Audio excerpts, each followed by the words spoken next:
Nu, čau! Te Karina. Paldies, ka tu esi ieslēgusi un klausies mūsu kārtējo epizodi sarunām par naudu. Un šodien, man vienmēr ir ļoti, ļoti īpašs viesis, bet šodien man liekas, ka mana viesa ir īpaša ar to, ka es domāju, ka tas ir liels drosmes stāsts, tā skaitā, ar ko viņa padalīsies. Un tā ir arī, tā skaitā, var teikt, mana daktare, tā ir Anna Bērziņa. Anna, čau! Čau! Anna ir tevis, mēģināja atcerēties, cik ilgi tevi atceros, cik ilgi tevi pazīstu. Nevarēju vairs saskaitīt, nevarēju atcerēt tos precīzos datumus, bet mans stāsts ar tevi tādā ziņā ir ļoti īpašs, ka man ir bijusi tā lielā dzīves dāvana vai tā lielā privilēģija redzēt to tavu kolosālo ceļu, kurā tu no brīnišķīga speciālista, no brīnišķīga dermatologa ārsta esi izveidojusi jau savu klīniku. Savu klīniku tu ne tikai izveidoji, bet pēc ļoti īsa laika viņu arī dubultoji izmērā. Un tev ir tik daudz interesantas lietas, ko tu dari. Tu esi sarakstījusi grāmatu, par ko mēs noteikti arī parunāsim. Un ir bijis tiešām tāds ļoti iedvesmojošs arī priekš mums visiem apkārt. Tas ceļojums un tā pieredze, kurā tu esi izgājis cauri. Un tāpēc man arī gribās sākt to sarunu ar to jautājumu, ko tas priekš tevis nozīmēja, esot ļoti labam Latvijā, vienam no labākajiem, es gribu teikt, droši vien speciālistiem, strādājot klinikā pie kāda cita, kas ir, tā kā varbūt tāds kaut kur paredzamāks, ar tādu mazāku apjomu, iespējams tādu darba apjomu darbs, tomēr ieraudzīt to savu vīziju, ka gribās savu, ko tas priekš tevis nozīmē. Jo, protams, es varu pateikt, ka mums, kā priekš taviem klientiem, taviem paziņām, likās acīm redzami, ka tev tas ir jādara. Protams, ka tas tavs darba talants, tas tikums, tā atbildība skaidrs, ka viņš tur viss bija. Bet visi jau var no malas visādi domāt un redzēt un spriest, bet ko tas īstenībā nozīmē tev pašai? Jā, paldies pirmkārt par uzaicinājumu būt šeit, un man arī bija jāpadomā, kad tad mēs pirmo reizi tikāmies, bet mēs gājām vienā skolā. Bet, tas ir, protams, jā, piestiem mēs gājām, bet pēc tam mums tā kā tie ceļi kaut kā, pašķīrās, un mēs nebijām kādu laiku tikušās, un tu savilki tos galus vai nē līdz galam? Nē, tad, kad pirmo reizi tas man ar tiešām jau ir aizmirsies, jo pietiekami sen. Jā. Bet jā, runājot par to, ka visiem apkārtējiem tas šķita tā kā loģisks un pašsaprotams solis, man gribētos teikt, ka, ja godīgi laikam jau tas nav pašsaprotams solis, jo ir pietiekami daudz arī ārsti, kas turpina strādāt kā darba ņēmēji pie kāda, un arī tas ir ok. Bet tas sākums mans, laikam jau tomēr bija arī tāds vienā ziņā pašsaprotams, jo tas noteikti sakrita ar krīzi manā dzīvē, un jāsaka visādās jomās, gandrīz visās. Es mēdzu pie sevis nosmiet, ka man 40 gadnieku krīze atnāca ātrāk, pirms 40 gadu vecuma. Un ko tas nozīmēja? Tātad, visi izdegšanas sindromi, visi iespējamie simptomi bija man, un krīze arī visādās citādās dzīves jomās, un tad tu vienā brīdī saproti, ja mēs runājam par profesionālo jomu, ka tā tad viens variants ir turpināt darīt to, ko tu dari, pieņemt to, ka ir lietas, ko tu nevari izmainīt, un ja tu esi darba ņēmējs, tad vai beidz gribēt, bet tad arī nečīkst un nesūksties, kur tu esi, vai arī, bailīgu lēmumu tu pieņem, ka, es tad mēģināšu pa savam. Un tas nebija noteikti tāds straujš, tas nebija pēkšņs lēmums, un mēs bijām ar tevi kopā arī tanī posmā, kad tas tā kā pakāpeniski radās tā ideja. Tāds saistībā ar to, ka tu esi izdedzis, tu meklē kaut kādas atbildes jau uz saviem jautājumiem, tā skaitā arī uz to, ko tu tad gribi vai ko tu vairs tiešām negribi darīt turpmāk dzīvē, tad arī nonācu pie lēmuma, ka taisīt savu, tad tas ir labākais, ko es varu izdarīt. Un kas ir bijis tev pašai, varbūt tas lielākais pārsteigums, jo tev ir taisnība? Es ļoti labi atceros tās sarunas, kas mums ar tevi arī ik pa laikam bija, kad mēs tikāmies, ka tu varēji redzēt, ka ir tas aizmetnis, tā doma kaut kur tur rodās. Ir arī šaubas, jo skaidrs, ka tu apzinies tieši tāds vienkārši nav jau viegls dzīves posms tāpat un pēkšņi paņem kaut ko lielu. kas ir bijis tagad atskatoties, jo es sapratu, skatoties, gatavoties šai sarunai, tas bija 2022. Gada septembris, drīz jau tie būs 3 gadi. Man liekas, tas ir tikko kā notika. Un, protams, man liekas, tas ir brīnišķīgi panākumi, ļoti pelnīti brīnišķīgi panākumi, bet kas tev paši ir pārsteidzis varbūt šajā te, tomēr tā pārmaiņa ļoti liela? Būt tiešām, kā tu teici, šim te, ārstam, praktizējušam, bet darba ņēmējam vai arī atbildībai par savu klīniku. Jā, tur ir tā kā pilnīgi, diena pret nakti, tādas pilnīgi 2 dažādas lietas. Es ik pa laikam, kad parakstu kādu, kārtējo darba līgumu ar kādu jaunu darbinieku, un tur apakšā zem, kur ir paraksta vieta, tur ir uzrakstīts darba devējs, un man ir bijis tāds, ka vienkārši, kurš ir tas darba devējs? Jā, tas ir par mani. Tad, tas tāda, ik pa laikam kaut kā es tā, vai, piemēram, aizēju kādreiz pēdējā no darba, un tad aizslēdzu klīnikas durvis un nodomāju, ka tiešām tas ir mans, un tas ir tas, ko es esmu izveidojis. No vienas puses tas liekas varbūt tikai 3 gadi, jo pirms tam 15 gadus es nostrādāju citā klīnikā, tā kā tas arī pietiekami ilgs posms. Tā nezinu, vai tas ir daudz vai maz, bet man, ja godīgi laikam pārsvarā, man ir tā sajūta, ka tā vienmēr ir bijis. Es sevi negribu un nevaru iedomāties vairāk vecajās kurpēs, bet jā, tās atbildības vai kaut kāda pienākuma, tā mana ideja, kāda man bija. Mēs ik pa laikam ar vīru iesmējam, kad viņš man atgādina šo, kad es viņam saku, es atceros toreiz plānojot to visu, es teicu, ka es gribu tā, ka tur lēnām ar katru tur padzert kafiju klientu, un tagad es ik pa laikam nodomāju, ka paldies Dievam, man nav laika ar katru padzert kafiju, jo tā ikdiena ir tāda, ka, protams, tad ir pienākumi reiz 3 vai reiz 5. Tas ir tāds tomēr non-stop virpulis galvā, kas tev ir ar visiem uzdevumiem un pienākumiem. Un kā tu šo saliec kopā ar to, ko tu teici pašā sākumā, kas ļoti interesanti, ka tev bija sajūta par to izdegšanu, un darba jau ir tikai vairāk, jo bieži vien diezgan daudz ir tās glorifikācijas par to uzņēmē darbību, un tu arī, principā, tu tagad arī esi uzņēmēji. Tu skaidrs, tu esi augstākā profesionāli raudzi savā jomā, bet tu arī esi vienlaikus uzņēmēji. Un, bieži vien tur uzņēm, viņam, viņš tur var strādāt, kad grib, un tur var plānot savu laiku, ja. Finālā parasti uzņēmējs strādā visu diennakti, un tev nav nevienam citam, kam, bieži vien, kamēr tev vēl veidojas darbiniekam, novirzīt tās problēmas par visu bieži vien atbildīgs. Finālā esi tomēr Kā tās lietas iet kopā? Šī sajūta par izdegšanu iepriekš, tagad ir vairāk darba, bet īstenībā tu esi ieguvusi to kaut kādu piepildījumu, to apmierinājumu, ar ko tu dari. Jā, tas varētu šķist tāda, liekas, tu no viena grāvja ielec otrā, no tās pozīcijas, ka tu esi pārstrādājusies pie kāda strādājot, un tagad tu bieži vien esmu pārstrādājusies pie savā uzņēmē darbībā, bet tās tiešām ir 2 dažādas lietas, un, kā jūs teicat, es nebūtu gatava mainīt ne pret ko, jo, pienākumi un atbildības lielas un daudz, bet tomēr tas gandarījums, tad tiešām tā sajūta, ka tu tur aizslēdz to savu klīniku, liekas, tas ir viss mans. Tad, tādā ziņā, kad es izvēles es izdaru pati, vai, Lāzarus, kurus ir jānopērk, es pieņemu lēmumu, kas ko mēs pērkam vai ko mēs nepērkam. Tāda, jā, 2 dažādas pasaules, un tas man liekas līdzīgi, kā jaunu valodu mācīties no nulles. Tu sākumā neko nesaproti par to, un tu tur pa vienam vārdiņam kaut ko sāc apgūt, un tausties, un kļūdies, vai vienkārši gūsti pieredzi, varam to arī tā saukt. Dažādi, jā, tā ikdiena ir tiešām ļoti, ļoti atšķirīga no tās, kā tā bija strādājot pie kāda. Un kā tajā vienādojumā ienāk naudas pieredze? Jo mana tomēr tā sajūta ir tāda, redz, tu esi pie kāda darbinieks, kaut kur tu tās durvis var aizvērt kaut kādā brīdī, ja, kaut kādus jautājumus atstāt citiem risināt, un tev ir kaut kāda naudas plūsma, ar ko tu diezgan droši vari rēķināties. Ja.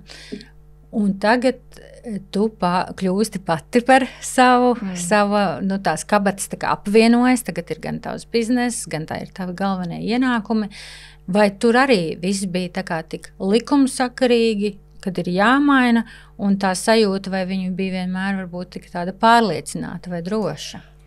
Noteikti nē. Skaidrs, ka bailīgums vismaz manā pieredzē, bailīgums tur visur ir klātesošs, bet man ir kaut kāds tāds Es nezinu, kas tas ir spīts vai kas.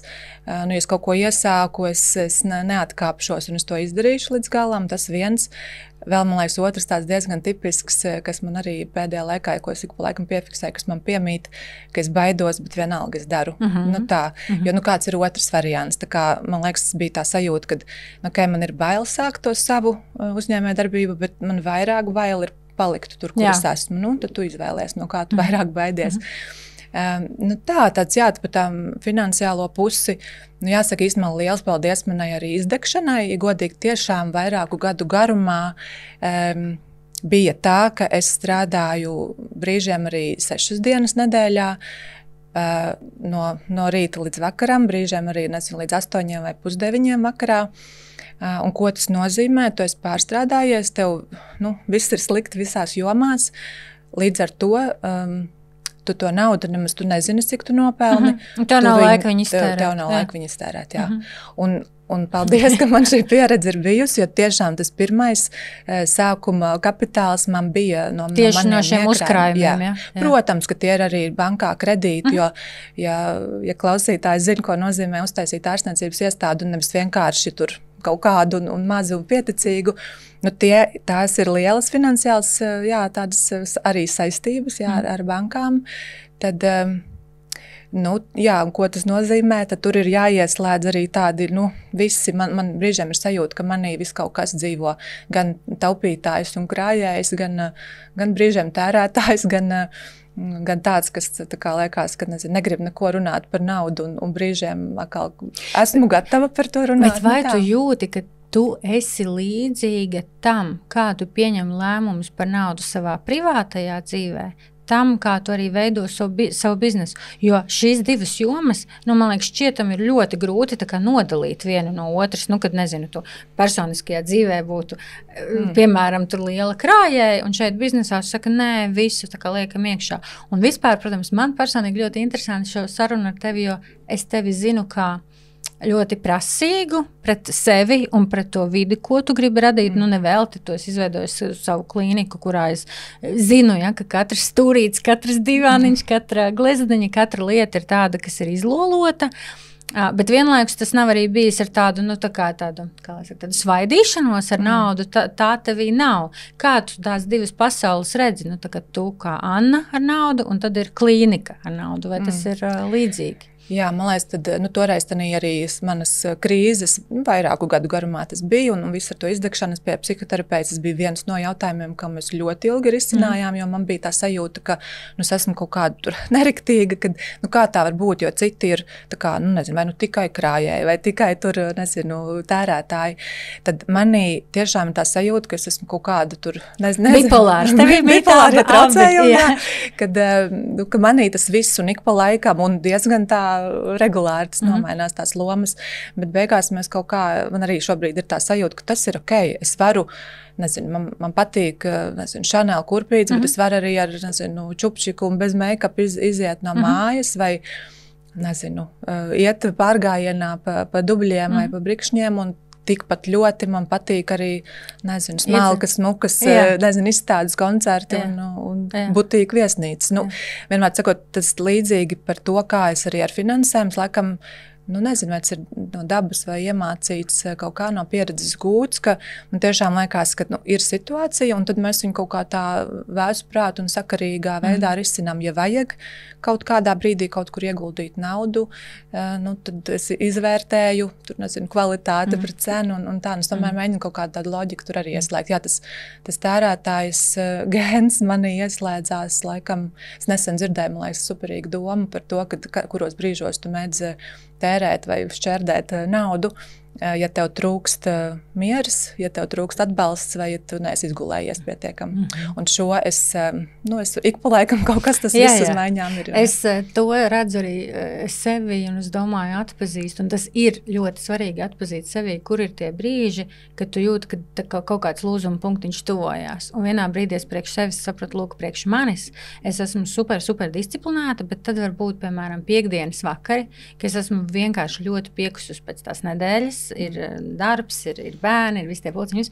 Un tad man visbīstamākais, ja es tajā brīdī sāku kaut ko scrollēt un sāku izdarīt pirkumus, jo es zinu, lūk, es esmu piekususi, es visticamāk neesmu izgulējusies, es visticamāk palieku tu apakšā zem tā, nu es esmu pelnījusi, grūta nedēļa, zem kā var jebko, faktiski jebkuru izdevumu palikt apakšā, un tad atrast, nu tā kā pirmais to sevi atpazīt, un tad 2 atrast, kas varbūt ir citi veidi, kā tās vajadzības nomierināt. Un, protams, man tā brīnišķīgākais atklājums ir bijis tas, ka papildus visiem māmas padomiem, ka pirms pirkt vajag pagulēt nakti ar to domu un tikai tad pirkt, bet ir noderējuši arī ļoti vienkārši lietas, vienkārši iziet izstaigāties, un reizēm tu izstaigājies, un tu saproti, tas vispār nebija tur par scrollēšanu vai par kaut ko citu, reizēm tiešām vajag vienkārši aiziet pagulēt un arī piecelties un saprast, ka tas bija muļķības. Bet es dzirdu, ko tu saki, un es domāju, ka ar tevi tiešām viss ir kārtībā. Mēs varam būt dažādi tie personību tipi, bet kaut kur vienkārši spēt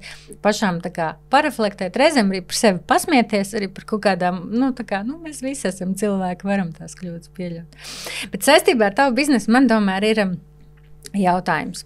Jo, protams, gadi mums kļūst aizvien vairāk. Mēs ar draudzenēm nesen arī vienā tādā saruna aplītī dalījāmies un domājam to, ka šīs te izmaksas uz visiem šim skaistumu kopšanas tā kā pakalpojumiem, viņas tikai auga augumā. Un, protams, ir ļoti tipiski arī tas, ka mēs redzam, tur parādās kaut kāds jauns aparāts vai jauna kaut kāda lieta, tur visi žurnāli ir pilni, tagad viss tas ir obligāti jāizmēģina, un to impulsu ir ļoti, ļoti daudz. Ja? Tas bezmaz noveda līdz tam, ka mēs sākām domāt, vai ir vajadzīgs kaut kāds uzkrājumos viens no tiem mērķīšiem, ja, kur tur lietas, nezinu, tur bērnu izglītībai, tur kaut kādiem saviem ceļojumiem, varbūt ir vajadzīga viena rindiņa uzkrājums botoksam, vai vienalga, kurai procedūrai tas katram būtu, ja. Jo, skaidrs, ka droši vien vajadzība mazāka pēc, kaut kā tāda tā kā nekļūs. Bet kā tu ar savu profesionālo aci ieteiktu tajā visā plašumā, kas ir piedāvājumā, norientēties, lai tu pēc tam neizskaties arī pēc kaut kādas sapūstas pīles, kur ir viss jau sen par daudz, un ka tā ir bijusi pilnīgi cita vajadzība, ko tu varbūt esi ar caur tiem, filleriem vai kaut ko citu tur tā kā nomierinājis. Kā tu par to ieteiktu domāt? Arī tādā veselīgā, gan finanšu attiecībā uz finansēm, gan arī uz savu veselību, un vispār tādu, es nezinu, kaut kādu pašapziņu droši vien. Jā, kā man ar to pīles, vai kā tu teici, uzpūst to izskatu, šis, protams, ir tipisks un biežs jautājums, ko man klients jautā, un es saku, ka tomēr tās klients ar tām lielajām pīles lūpām, tās nav manas klients, sāksim ar to, bet tas ir gaumas jautājums, katram savs, un es tiešām domāju, ka ir cilvēki, kam tas der, kam to vajag, un ir ok, nevaram mēs vērtēt pārgudri no malas, katram savs. Vēl man liekas ļoti būtiski par to pārspīlēto izskatu, ka, realitātē tas nekad nav negadījums. Tā ir apzināts ceļš. Apzināta rīcība ir bijusi. Apzināta rīcība. Tu nevari netīšām uztaisīt milzīgas lūpas. To ir jāgrib izdarīt. Tas vēl viens svarīgs aspekts. Rekomendācija ir atrast savu dermatologu, kam tu uzticies, kurš ir pieredzējis, kurš ir zinošs, kurš ir galu galā tiesīgs to darīt visu no šīm procedūrām, jo šis ir arī aktuāls jautājums. Mūsdienās un jau vairāku gadu garumā ir aktuāla problēma par to, ka šis injekcijas vai arī citas procedūras veids vispār cilvēki, kuri pat nedrīkstētu tās veikt. Tā kā atrast savu, kam tu uzticies un uz ko, ar kuru tu esi uz viena viļņa vai vienā lapas pusē, ka tās vērtības ir līdzīgas, tā konsultācija pirms jebkuras procedūras, man liekas, tiešām ir ļoti, ļoti vērtīga, un ka tu vari noorientēties pirmkārt visā tādā klāstā, kas ir piedāvājumā. Tu vari saprast, kas tad tev galu galā ir visaktuālākais, kas tev traucē visvairāk, jo viens ir, mans profesionāls viedoklis no malas, un otrs ir arī tas, kas, ir katram savas prioritātes un vajadzības, tā kā tas jāizvērtē. Man personīgi liekas, es pilnīgi piekrītu visam, ko tu saki, man liekas, ka viena superīga kvalitāte, ko vispār forši pārbaudīt tajā ārstā, gan arī tā kā var tādu testu veikt. Tas nekad nav bijis mans tests, bet es domāju, ko varētu izdarīt, ir varbūt paskatīties, vai ir kaut kas, uz ko tas ārsts tev pateikt arī nē.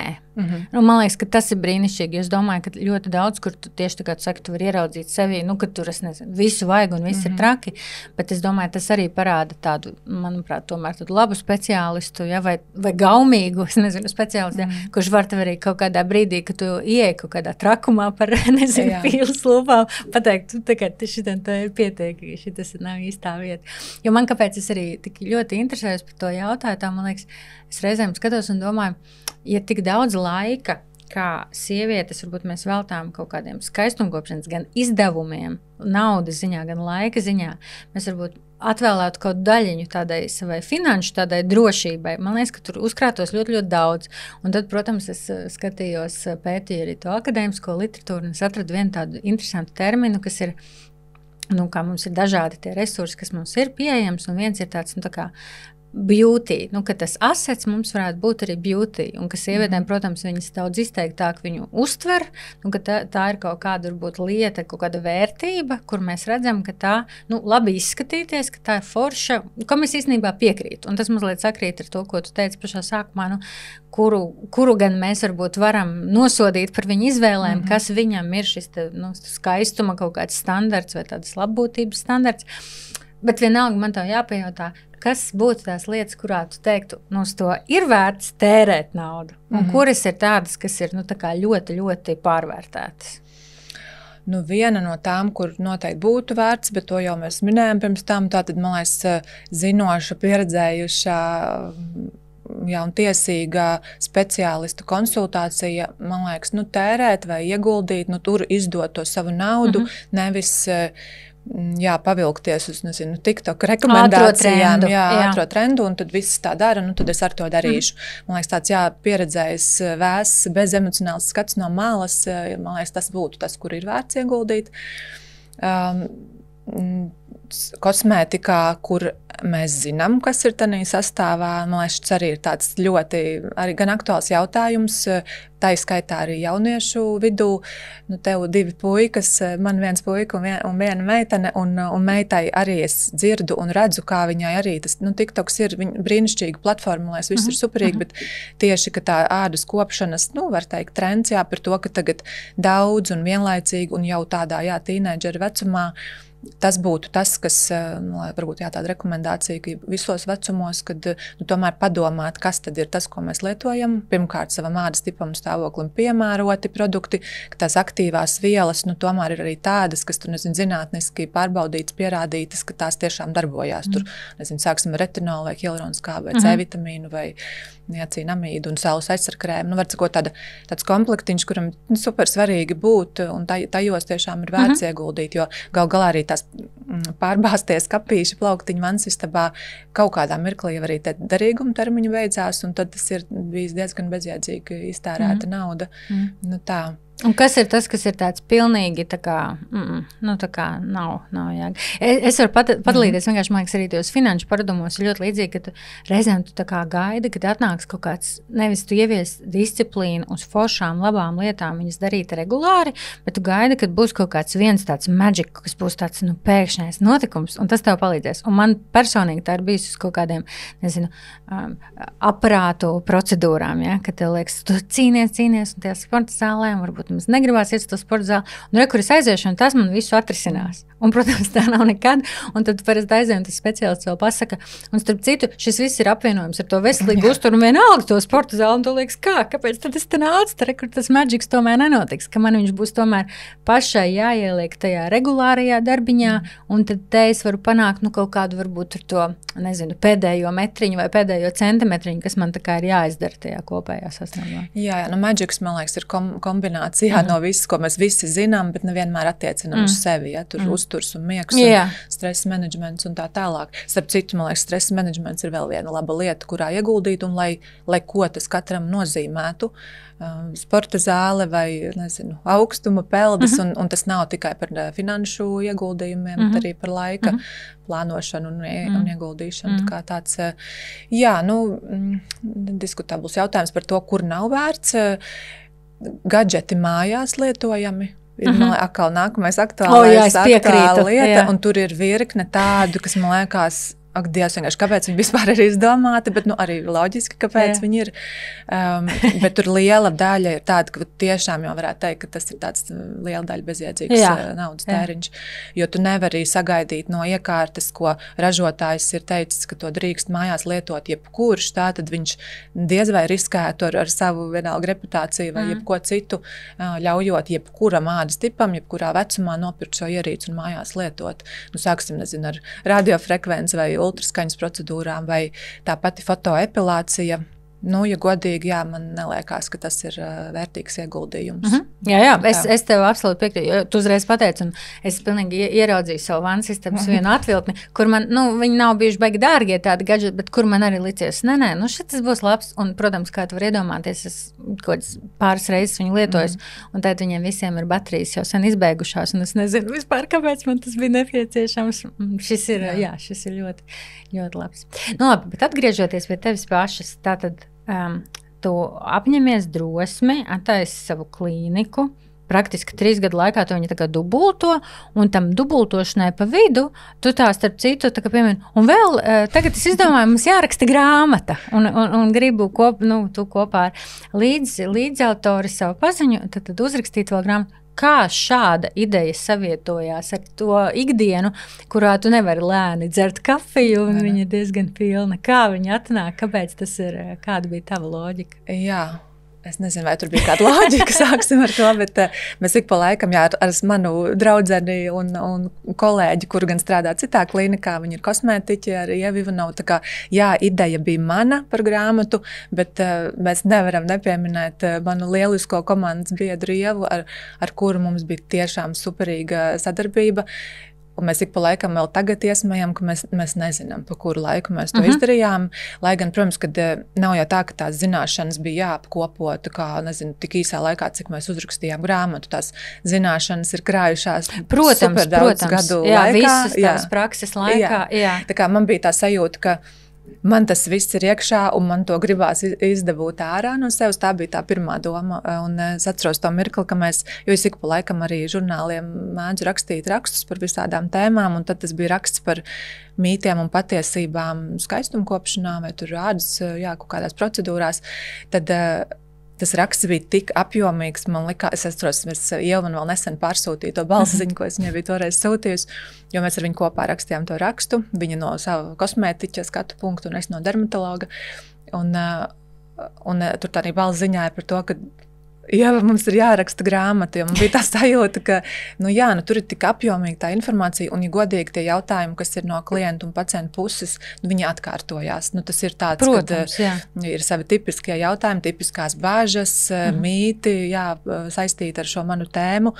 Un tā ideja bija par to, ka tā ir grāmata, tā ir ļoti skaista, glīta arī estētiski, tā apkopo informāciju tādu, kas var būt noderīga ne tikai topošiem speciālistiem vai kosmetoloģijā vai dermatoloģijā, bet arī jebkurš un dažādos vecumos un abiem dzimumiem. Var sakot, ja tev interesē āda vai savu ādas veselība un skaistums, jo tur aprakstīts arī gan klasiskā dermatoloģija un par ādas veidojumiem, biežākām saslimšanām tā, gan arī, protams, visas estētiskās lietas, ka tas ir tāds, ir jau, kas mums to ir nosaukuši par bībeli, bet, varbūt bišķi pa skaļu vārds, bet, enciklopēdija vai vienmēr sakot ar to domu, ka, nebija tāda līdz šim Latvijā tāda produkta nebija. Man likās, man tāda ļoti gribētos izveidot, un tā pamatdoma, laikam, es pēc kaut kādu laiku tikai sapratu, radošums manā dzīvē ir nenormāli svarīgs, un ikdienā, kaut kāds tur, protams, radošums ir tajā uzņēmēja darbībā, bet ne tādā apjomā, kā tas bija radot šo produktu. Tā kā, tāds super laikietilpīgs. Mēs bijām tā kā ļoti strukturizēti sadalījuši pa tēmām. Katra arī rakstīja savu, katrai bija savi pienākumi, kā lai to procesu vispār novestu līdz galam, jo ik pa laikam mums bija kāds, kas pajautāja, kas jums tur taisa to grāmatu? Mēs pašas, skaidrs pašas, bet kas? Beigās ir tā, ka realitātē tu vari izvēlēties 2 veidus, kā tu tur to savu grāmatu radi. Viens ir tas, ka tu uzraksti materiālu un visu viņu atdod, piemēram, izdevniecībai, un mēs gājām to otru ceļu, jāsaka arī dārgāko ceļu. piņķerīgāko, sarežģītāko, laikietilpīgāko. Es zinu, tev man tas nepārsteidz. Jo ļoti forši tā piezīme, ko tu teici par to radošumu. Es domāju, ka tavā klīnikā to arī var redzēt, tavā rokrakstā tādā ziņā to var redzēt, ka tu esi par to, ka tev ir ļoti svarīgi, nevis paviršība, bet tās lietas, kas tev ir, un tu biji skaidrs arī tas par to grāmatu, piedod par to iejaukšanos, bet man tas vispār nebija nekāds pārsteigums, ka tu paņemsi to ceļu, kurā tu zināsi, kāds tas būs, kāds būs papīrs, kāds būs viss pēc kārtas, visas bildes un pārējais. Jā, tāds, tieši tā, kā tu saki, arī gan papīrs, tieši kāds viņš uz tausta, vai kura būs redaktori, kur būs korektori, kur būs maketētāji, un tas labā ziņa, ka mēs abas arī jau tā kā pilnīgi uz vienu viļņu šajā jautājumā, mums abām estētiskais ir ļoti, ļoti būtisks, un tāpēc, ja tas jautājums par to, vai, grāmata ir kā naudas pelnīšanas vēl viens avots.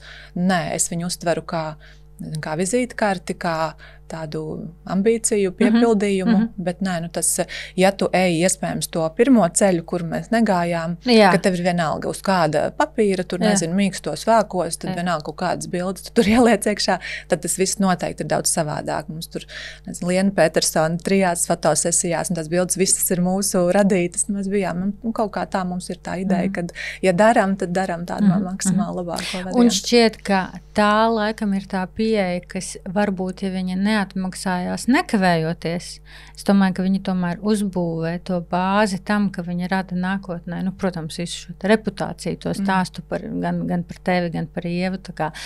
Pilnīgi visi ieraudzīja, un protams, tiem, kas mēs bijām kaut kur, teiksim, tev līdzās, tad bija diezgan, tā interesanti, kad no malas skaties un saproti tā, un tad Anna ieliek svētdienā storiju, kur ir skaidrs, ka tagad viņa raksta to grāmatu, un pirmdien, un tad ir atkal pilnā diena jau nākamā klīnikā. Jā. Mazliet no tāda putna lidojuma paskatoties, kas man pašai liekas arī šajā podkāstā interesanti, ka man gribās runāt ar sievietēm, kas nav obligāti no finanšu jomas, bet tieši otrādi patiesībā no visiem citiem arodiem, lai saprastu, lai nerunātu kaut kādos terminos, lai nebūtu sajūta, ka kāds visu zina, bet kāds varbūt ir ar citu pieeju. Un man vispār ir arī jautājums tev tieši par ārstiem un naudu. Jo kaut kur, protams, man liekas tāds interesants tomēr tas stāsts, kurā sastopoties ar ne tikai priecīgajām, visu laiku ārstu, teiksim, blaknēm, kur tu vari kādam palīdzēt, bet, protams, arī, tu savā ikdienā sastopies arī ar gadījumiem, kur ir kaut kādi veidojumi, kas nav labdabīgi, tad, kas ir arī uz tādu ilgu ārstēšanu labākajā gadījumā stāsts. Tad, protams, šādiem speciālistiem teikt, hei, un nevienmēr tu vari tā pateikt, tas ir kaut kādas tavas konkrētas darbības rezultātā. Ja? Reizēm, diemžēl, ir kā ir. Un tādam ārstam tad pateikt, kur ir svarīgi ilgtermiņā uzkrāt un ir domāt par to nākotni. Reizēm liekas, kaut kur viņam varbūt šķiet ļoti ironiski, ja viņš ikdienā sastopās tomēr ar tiem jautājumiem, kas nevienmēr ir tādi plānoti, paredzami, bet viņi notiek. Kā tu to redzi vispār to naudas jautājumu tādā ārstu vidē vai vismaz savā, teiksim, ārstu burbulī, kur jūs esat? Droši vien nevar vispārināt, tā kā visas pārējās profesijas pārstāvji ir dažādi, ārsti arī dažādi.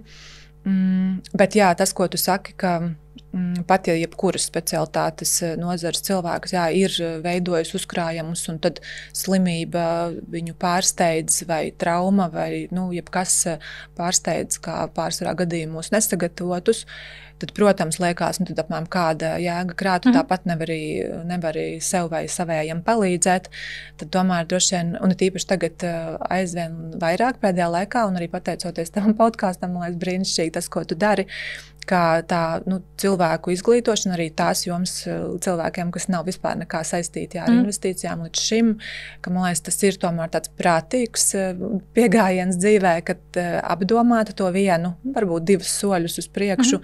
Ja ir kaut kas, ko tu vari darīt, lai vienalga saviem tuviniekiem vai sev, vai saviem bērniem arī tā skaitā, tad varbūt vismaz kaut kādu drusciņu lielāku iespēju, ja kas, ka tu viņam esi varējis, tad palīdzēt ar to, ar ieguldījumiem. Bet, tāds dzīvē īstenībā pēdējā laikā, diemžēl, ir vairākas tās situācijas, kad arī labi zināmā tuvā lokā ir tie briesmu stāsti, kad tev liekas, jā, nu tad kā būtu bijis savādāk, ja tas cilvēks vai viņa kāds tuvinieks būtu krājis un ieguldījis. Nu, tas vienmēr kā būtu, ja būtu, vai ne? Bet, nu, varbūt, jā, ja mēs izējam no tā nulles pozīcijas punkta, tad, jā, kāpēc to nedarīt, vai ne? Jā, un es piekrītu, ka, man liekas, šis posms ir kaut kā tā ienesis arī tādu arī dzīvē to realizāciju, ir, nu, mēs varam skatīties, nu, nezinu, piemēram, tāda naudas kopīga plānošana ģimenē, mēs varam piedzīvot šķiršanās. Tā ir diezgan, nu, plaša realitāte, nu, tā kā katrs, nu, 50% no laulībām, diemžēl, pat tiek šķirts. Bet, protams, tas, ko mēs mazāk pieminam, nu, jā, nu, kad nereti tas nozīmē arī kaut kādā vecumā, kaut kādā brīdī arī dažādas saslimšanas, visu citu, un, protams, ka tajā brīdī, ja tev ir kaut kāds drošības spilventiņš, no kā pasmelties, cerams, uz īsāku periodu nekā uz ilgāku, tas tomēr, nu, tāds liels atsloks ir gan tev pašam, gan protams, tev mīļajiem. Nu, labi, tagad man gribās pajautāt par sarunām ģimenē par naudu, jo es domāju, nu, tas ir arī tāds liels ģimenē to starp lēmums, gan tavs lēmums vispār, piemēram, par klīniku, vai tas nu, pāriešana tādā citā, tādā varbūt drusku nezināmākā modelī par to naudas plūsmu un kā tas notiks. Vai tā bija grūta saruna, vai tas bija ilga saruna, vai tas bija grūts lēmums, vai jūs par to varbūt nerunājāt? Kāda bija tā tava pieredze tajā laikā? Nē, mēs noteikti runājām, jo, nu, lai gan jā, liela daļa bija tie mani uzkrājumi un ietaupījumi, kas bija tas starta kapitāls, bet viennozīmīgi mēs ar vīru šo apspriedām, un, ja godīgi, laikam, nu, viņš varbūt pat bija tā kā lielāks, skaļāka balss tanī brīdī, ka viņš teica, ka jā, nu daram. Es skaidri atceros to brīdi, viņš teica, daram, es tev palīdzēšu. Bet, nu, ko tas nozīmē? Nu, skaidrs, ka jā, viņš man kā tāda stingrā aizmugura bija man un vēl joprojām ir visu laiku un palīdz arī šobrīd klīnikas jautājumos. Bet, nu, skaidrs, ka tas beigās uzņēmē darbība, tā vientuļā sala, uz kuras tu esi, nu, tu tur esi beigās viens pats ar saviem lēmumiem. Bet jā, tas atbalsts un no vīras to jūtu tad un jūtu vēl joprojām. Tā kā, nu tāds, ka tas bija kāds, varētu teikt, arī kopējs lēmums, un viņš man tajā ļoti, ļoti atbalstīja. Un es domāju, ka tas arī tāds, man ļoti patikās, kā tu man aicinot uz šo sarunu, tu teici, ka tev pastāsti savu naudas stāstu, tad mūsu grāmatas nosaukums ir tavas ādas stāsts, un man likās, es to nebiju izdomājis, kad īstenībā katram ne tikai ādas stāsts, bet arī naudas stāsts. Noteikti, ka tas pamats ir no manas ģimenes, skaidrs, ka mēs kopējam savus vecākus un vecvecākus, tad tā sajūta par to, ka nevis, ka es visu laiku varēšu nopelnīt, jo iepriekšējās tavas sarunu biedrenes ir vairākas, man liekas, jau teikušas, ka viņām ir no bērnības tā sajūta, ka viņas tā kā, lai kas notiktu, viņas varēs nopelnīt. Man ne tāda tā sajūta, bet tā miera sajūta par to, ka būs tā nauda. Vienalga, vienā vai otrā veidā, nu kaut kā viņa būs. Tas ir tāds pilnīgi manas bērnības, tas paterns, ko es esmu ieguvusi no vecvecākiem, no savas mammas, par to, ka galu galā cilvēks ir vissvarīgākais. Nu, piemēram, es nezinu, es atceros kaut kādus tur, ir bijuši jaunībā, nezinu, mašīna, piemēram, sasista. Jā. Un es iedomājos, ir citas ģimenes, kas teiktu, piemēram, tur ak, šausmas, tas tur tagad tāds, tur naudas tēriņu un tā, tad nekad mums nebija tāda sarunas, ka kaut kas ir dārgi vai ka to mēs nevaram atļauties. Pat, ja mēs nevarējām visu atļauties, tad tā miera sajūta, ko es ļoti arī gribētu saviem bērniem nodot tālāk, ka, lai kas tas būtu, nezinu, sasista mašīna, tie ir tikai dzelži. Okay, nauda ir jāiztērē, lai to atrisinātu, bet kas svarīgākais, jā, ka tas cilvēcīgums to saglabāt. Tā kā šis man ir tāds vienmēr jau no bērnības nācis līdzi. Nu, tā. Vai tu redzi kaut kur, jo pilnīgi visās sarunās, gribi vai negribi, bet tas fakts, ka mēs kaut kur tos bērnības scenārijus, vecāku realitātes scenārijus, nevis vairs mūsu un esam līdzi, viņš ieskanas. Ja? Un viņš ieskanas gan kā ļoti pozitīvs, kā tu šobrīd minēji, kas ir tas pozitīvais mindsets par naudu, kur viņš ir ar tādu foršu, veselīgu, labu pārliecību, bet, protams, nerad ir arī tā, ka tu saproti, ka tev ir arī kaut kādi bloki, kas īstenībā nav īsti pat uz tevi vairs attiecinām, bet tie ir kaut kādi tādas naudas traumas vai bloki, kas ir piedzīvot varbūt taviem vecākiem, bet tu tās nes līdzi, vai arī kaut ko tādu tu esi redzējusi vai piedzīvojusi, analizējot savu kaut kādus, naudas pieredzi. Nu, iespējams, ka tas mans kaut kāds, bet arī tur ir plusi un mīnus vienlaicīgi. Nu, tas mans taupīgums, es nezinu, vai tas ir labi vai slikti. Es domāju, lielā daļā gadījumu tas ir arī labi. Sakot, vai piemērs par klīnikas spēšanu pašai vispār noticēt tai domai, ka es to vispār varu par to turpināt domāt. Nē, labā ziņa, ka tiešām kaut kāds tāds atceros, ka man vecvecāki, viņi vienmēr arī ir strādājuši līdz tur sirmam vecumam. Nekad nav bijis tā, kad ir kaut kāda, nauda kritusi no gaisa. Nav tā bijis, bet tie pamati ir ielikti ļoti, ļoti forši. Es esmu tiešām pateicīga, ka tāds ir mans tas naudas stāsts no bērnības un nevis savādāks. Un skaidrs, ka tad, kad izveido savu ģimeni, tad tur tie divi naudas stāsti savienojās. Viņi satiekās, un tad kā ar to tur sadzīvot, un kā tur gan es teiktu, ka tas mūsu stāsts vēl turpinās. Tas nav tā, ka tas ir vienmēr bez konfliktiem un diskusijām. Tev tur ir kāds labs padoms, jo viņš nereti ir sarežģīts tās tieši dēļ tā, ko tur iezīmē, ka mēs katrs atnākam ar savu bērnību, ar savu stāstu, mēs satiekamies, un tad mēs sākam veidot kopā viņu, un tad, kad ir kaut kādi tie atkal kaut kādi pagriezieni punkti, tad nereti mums tie viedokļi var atšķirties. Un īstenībā tas ir ļoti sāpīgs temats. Ģimenēs pāros par to kaut kā runāt, jo tas bieži vien saistās arī ar kaut kādu, kaut kur reizēm cilvēkiem kaunu, reizēm kaut kur tādu, kur tev vajag, atvērties, pastāstīt kaut ko, kas varbūt nav vienmēr tik komfortabls, vai tev ir kaut kāda labs likums vai kaut kas, ko tu esi sapratusi, kas strādā, teiksim, jums par šo tēmu tomēr runājot? Laikam jau runāšana ir tas labākais risinājums. Klusēšana vai, lūpas uzmešana, vai tagad man bija tā, un tad darīsim pa manam, tas nekad nestrādā. Es tagad to saku un saprotu, ka tas nav viegli, bet tas ir arī tas, kā mēs to turpinam darīt, to vēlmi, piemēram, bērnus palitināt. Tā ir vienkārši kopija paste. Es zinu savu mammu, un viņa man un brālim tā ir darījusi, un viņa arī savus mazbērnus tur un tā dara arī tu, ja? Es tā arī daru. Un tavs vīrs atkal ir viņš ir ar citu pieredzi šajā jautājumā, un viņš nevienmēr atbalsta mani, protams, šajos lēmumos, bet tad, kā man liekas, nezinu, tā ir, man tā patīk, un nepārspīlējot, protams, kaut kādos, lielajos izdevumos saistībā ar bērniem skaidrs, ka mēs tur mēģinam kaut kā atrast kompromisu, bet ir bieži vien arī kaut kādas lietas, kas man liekas, tik forši, ka var, tur kaut ko tas bērns, un arī varbūt nepamatotu, tur neizplānotu kaut kādu vēlmi viņu piepildīt. Tā. Jā, es piekrītu, un es pati arī domāju vienkārši līdzi cauri tām situācijām, kas ir tādas, kur tu tev liekas, tu esi tik pastāvīgs un 40 plus gadi, un, protams, ka tu atceries, un tad tu ieraugi, ka ir kaut kādi paterni, ko tu dari ļoti, ļoti līdzīgi. Man tas, ko tu minēji par to krājējas gēnu, un kas varbūt ir no bērnības.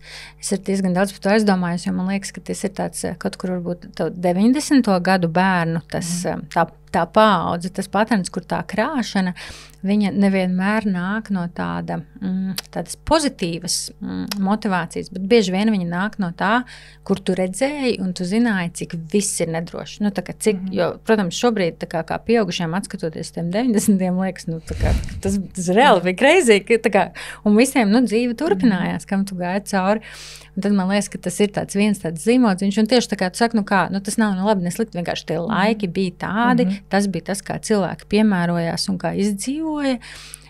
Un man priekš par sevi domājot, reizēm liekas, ka man gribās vairāk arī tā skaitā to, nevis tikai to uzkrājumu, kas ir mazliet tā kā baidoties, bet viņu daudz vairāk veidot ap tiem foršiem mērķiem, sapņiem, atļauties pasapņot vairāk, varbūt nekā tas tipiskais krājējs manī teikt, ka ka varbūt šitāds risks un varbūt tāds risks. Līdz ar to es kaut kā esmu interpretējusi to tā skaitā ar tiem, to 90. visu to vidi, kas vairs, mēs esam pilnīgi citā, protams, šobrīd ikdienā, bet kas nāk drusciņi mums tā kā līdzi nāk joprojām.